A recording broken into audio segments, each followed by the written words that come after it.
Assalamualaikum warahmatullahi wabarakatuh.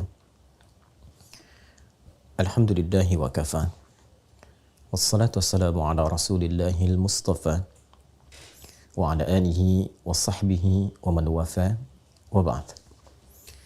Saudara-saudariku, ada pertanyaan dari sementara jamaah tentang bagaimana memaknai Al-Quran surah ke-24 An-Nur ayat ke-26, khususnya bila dikaitkan dengan persoalan jodoh.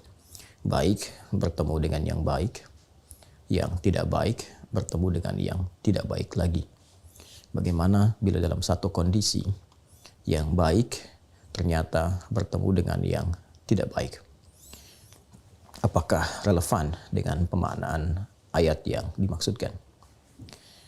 Pertama, kita mencoba untuk membaca terlebih dahulu ayat yang dimaksudkan, kemudian menerapkan kaidah tafsir dalam memaknai satu ayat Al-Quran, yaitu bagaimana korelasinya dengan ayat-ayat sebelumnya serta ayat-ayat setelahnya.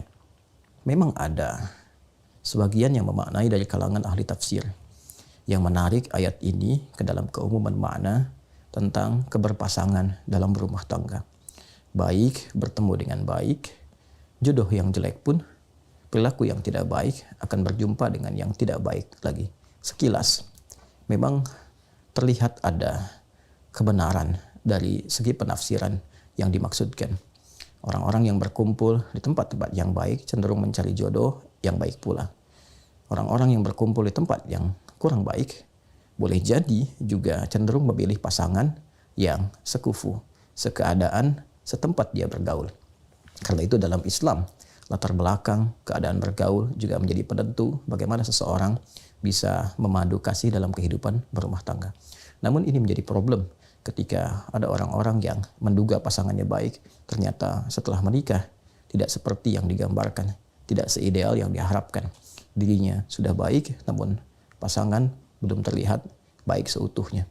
Bila kemudian dikaitkan dengan ayat yang dimaksudkan, di sini kemudian problem penafsiran itu menjadi penting untuk diurai, menjadi penting untuk diberikan solusinya. Dan ada ayat-ayat yang lain yang menjawab persoalan-persoalan dimaksud. Ayat-ayat bahkan memberikan contoh dan inspirasi kepada kita. Boleh jadi orang-orang yang mengharapkan pasangan ideal setelah menikah mendapati pasangannya jauh dari harapan.